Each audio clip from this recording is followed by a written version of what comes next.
नमस्कार दोस्तों, सबसे पहले मैं अपने इस YouTube channel shine English grammar में आप सभी लोगों का हार्दिक स्वागत करता हूं। दोस्तों, मैं अपने इस वीडियो में आज यूज ऑफ लेट के बारे में बताने जा रहा हूं।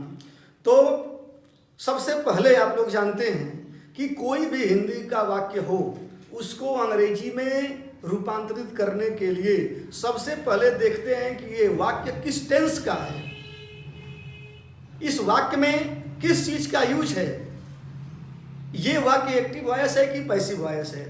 तो हम जानेंगे कि लेट का प्रयोग करते कहाँ हैं।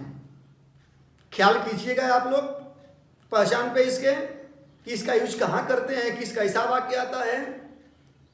जब किसी वाक्य के अंत में ना नी ने आ जाए और उसके बाद दो या दीजिए आ जाए तो हम वहां पर लेट का प्रयोग करते हैं। एक बार फिर से देख लीजिए। जब किसी वाक्य के अंत में ना नी ने आ जाए और उसके बाद दो या दीजिए आ जाए तो हम उस वाक्य में लेट का प्रयोग करते हैं। जैसे मुझे जाने दीजिए, जाने ने आया है उसके बाद दीजिए आया है, या कहेगा मुझे जाने दो ने आया है इसके बाद दो। तो आप लोग यही पढ़े हैं कि जब किसी वाक्य अंत में ना ने आ जाए उसके बाद दो या दीजिए आ जाए हम वहां पर लेट का प्रयोग करेंगे। हमें क्रिकेट खेलने दीजिए या हमें क्रिकेट खेलने दो ने आया है इसके बाद दो या दीजिए आया है। लेट का प्रयोग ऐसे वाक्यों का हिंदी से अंग्रेजी में अनुवाद बनाते समय हम करेंगे। तो सबसे पहले अब हम नियम जानेंगे कि इसका नियम क्या होता है। नियम लेट प्लस कर्म प्लस V1 प्लस कर्म प्लस अन्य बातें। देखिए इसमें क्या दिया है सबसे पहले हम लिखेंगे लेट, इसके बाद कर्म, इसके बाद V1 का मतलब होता है मुक्रिया का प्रथम रूप, इसके बाद फिर लिखेंगे कर्म, उसके बाद अन्य बातें। अब आप ये सोचेंगे कि इसमें तो दो बार कर्म लिखा है, इसका मतलब क्या है। तो देखिए लेट वाले वाक्य में अगर दो कर्म आ जाए, एक इनडायरेक्ट हो एक डायरेक्ट ऑब्जेक्ट हो, तो हम क्या करते हैं लेट के बाद सबसे पहले हम जो कर्म होता है इनडायरेक्ट ऑब्जेक्ट लिखते हैं, फिर इसके बाद V1 लिखते हैं, फिर इसके बाद डायरेक्ट ऑब्जेक्ट लिखते हैं। यानी कि इनडायरेक्ट और डायरेक्ट दोनों जब ऑब्जेक्ट आ जाएं तो सबसे पहले हम इनडायरेक्ट ऑब्जेक्ट लिखेंगे, फिर V1 के बाद डायरेक्ट ऑब्जेक्ट लिखेंगे। ये आप इसको ख्याल कीजिएगा। तो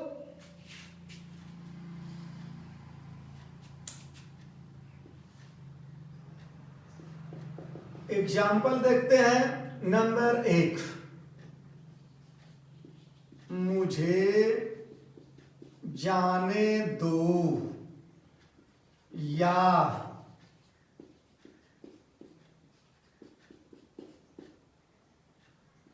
मुझे जाने दीजिए। मुझे जाने, समझिए कि इसमें लेट का प्रयोग कैसे होगा। यही आप लोग पढ़े, जब किसी वाक्य के अंत में ना नी ने आ जाए, मुझे जाने ने आया है इसके बाद पढ़े दो या दीजिए आ जाए, मुझे जाने दो या मुझे जाने दीजिए। लेट का प्रयोग अब हम करेंगे। देखिए कैसे बनाएंगे। सबसे पहले नियम पे चलिए, क्या लिखेंगे हम लेट, इसके बाद कर्म लिखेंगे। कर्म क्या है हमारा इसमें मुझे का मतलब क्या हो जाएगा मी।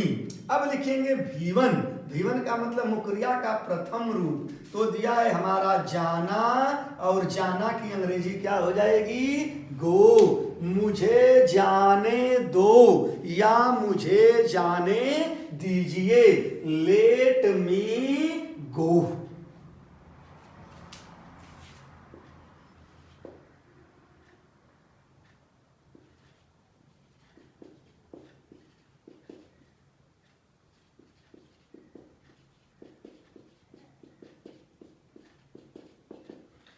श्याम को अब खेलने दो।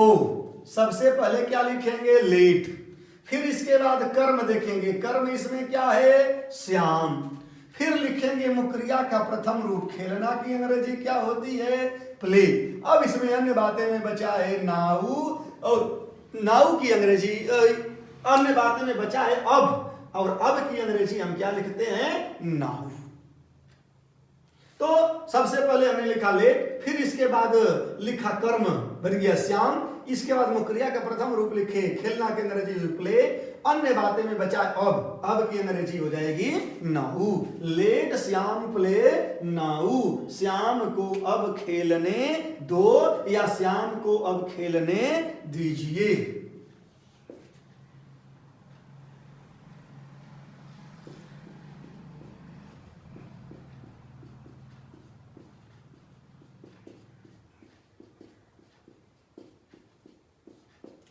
उसे आराम करने दीजिए। देखिए क्या अनुवाद बनेगा? उसे आराम करने दीजिए। सबसे पहले क्या लिखेंगे? लेट। कर्म लिखेंगे, कर्म का मतलब होता है उसे की अंग्रेजी दो होती है, हिम या हर। दो ठो अंग्रेजी सी होती है, हिम या हर, कोई भी हम लिख सकते हैं, क्योंकि स्पष्ट नहीं है कि उसे लड़का है या लड़की है। तो उसे आराम करने दीजिए। सबसे पहले लिखेंगे लेट, फिर कर्म लिखेंगे, उसे की अंग्रेजी हो जाएगी हिम। आराम करना मुक्रिया है, अंग्रेजी हो जाएगी रेस्ट। उसे आराम करने दीजिए, लेट हिम रेस्ट।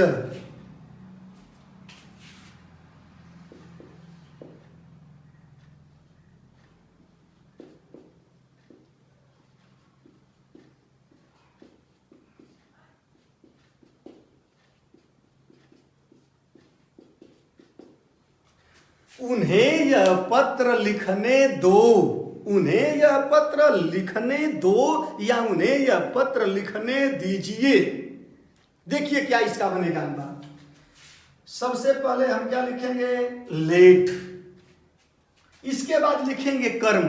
अब ख्याल कीजिए इसमें कर्म दो ठो हैं, एक तो है उन्हें, एक तो है यह पत्र। आप लोगों को हम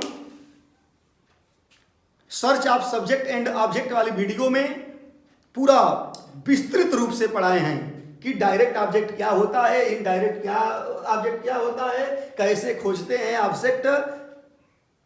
तो आप लोग उसको देख लीजिएगा, उस वीडियो को आप लोग देख लेंगे, समझ में आ जाएगा डायरेक्ट ऑब्जेक्ट इनडायरेक्ट ऑब्जेक्ट। तो इसमें देखिए इनडायरेक्ट ऑब्जेक्ट है उन्हें, डायरेक्ट ऑब्जेक्ट है यह पत्र। तो हम क्या करेंगे? सबसे पहले इनडायरेक्ट ऑब्जेक्ट लिखेंगे, उन्हें की अंग्रेजी हो जाएगी देम। इसके बाद लिखेंगे V1 यानी मुक्रिया का प्रथम रूप, लिखना की अंग्रेजी होती है राइट। इसके बाद फिर लिखेंगे कर्म यानी डायरेक्ट ऑब्जेक्ट लिखेंगे, यह पत्र की अंग्रेजी क्या हो जाती है? This letter. फिर से एक बार देख लीजिए, उन्हें यह पत्र लिखने दो या उन्हें यह पत्र लिखने दीजिए। देखिए क्या करेंगे? सबसे पहले हम लिखेंगे लेट। इसमें दो कर्म हैं। कर्म कैसे खोजा जाता है हम अपनी पहली ही वीडियो में search of subject and object में पूरा विस्तृत ढंग से बता चुके हैं। अगर आप लोग उसे देख लेंगे तो कभी नहीं भूलेंगे कि कर्ता और कर्म कैसे खोजा जाता है, क्या होता है डायरेक्ट ऑब्जेक्ट, क्या होता है इनडायरेक्ट ऑब्जेक्ट, ये कभी आप नहीं भूलेंगे।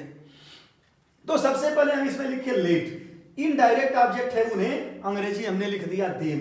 फिर इसके बाद लिखेंगे मुक्रिया का पहला रूप, लिखना की अंग्रेजी हो जाएगी राइट।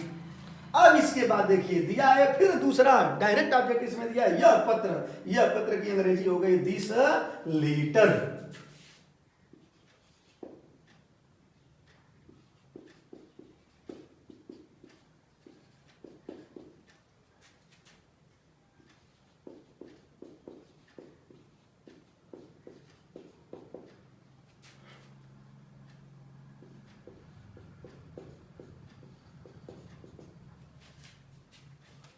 सचिन को इस शहर में रहने दो या सचिन को इस शहर में रहने दीजिए। देखिए क्या इसका अनुवाद बनेगा।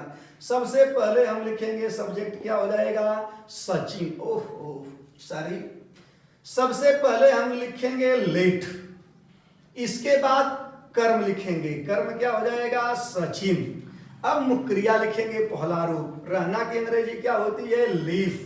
अब इसके बाद देखिए दूसरा ऑब्जेक्ट हमारा है नहीं, फिर इसके बाद अन्य बातें लिख देंगे। अन्य बातें की अंग्रेजी इस शहर में की क्या हो जाएगी, इन दिस सिटी। यानी सबसे पहले हमने लिखा लेट, इसके बाद कर्म हमने लिखा हो गया सचिन। मुक्रिया का प्रथम रूप लिखेंगे, रहना की अंग्रेजी क्या हो जाएगी, लिव। दूसरा कर्म है नहीं, हमको लिखना है नहीं।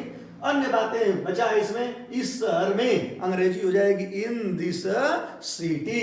Late Sachin live in this city. Sachin को इस शहर में रहने दो या सचिन को इस शहर में रहने दीजिए।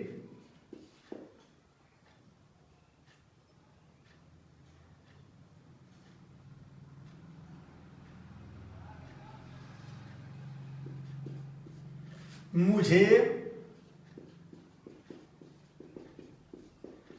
गरीबों की मदद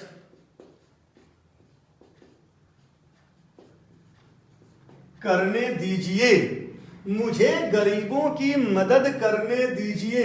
देखिए क्या हो जाएगा, सबसे पहले लिखेंगे लेट, इसके बाद लिख देंगे कर्म है मुझे, मुझे की अंग्रेजी हो जाएगी मी। इसके बाद लिखेंगे मुक्रिया का प्रथम रूप,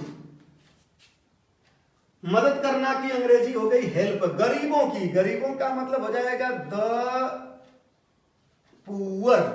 मुझे गरीबों की मदद करने दीजिए, let me help the poor. ख्याल करिएगा इसमें गरीबों प्लूरल है, गरीब होता है, गरीब की अंग्रेजी होती है पुअर, लेकिन ये ख्याल करिएगा कि पुअर का प्लूरल होता है द पुअर।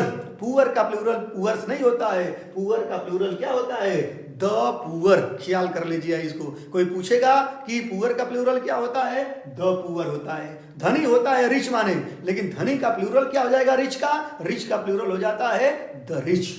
तो मुझे गरीबों की मदद करने दीजिए, let me help the poor. दोस्तों अगर आप लोगों को मेरी ये वीडियो अच्छी लगी हो तो इसे आप लोग लाइक करिए, शेयर करिए और सब्सक्राइब जरूर करिए।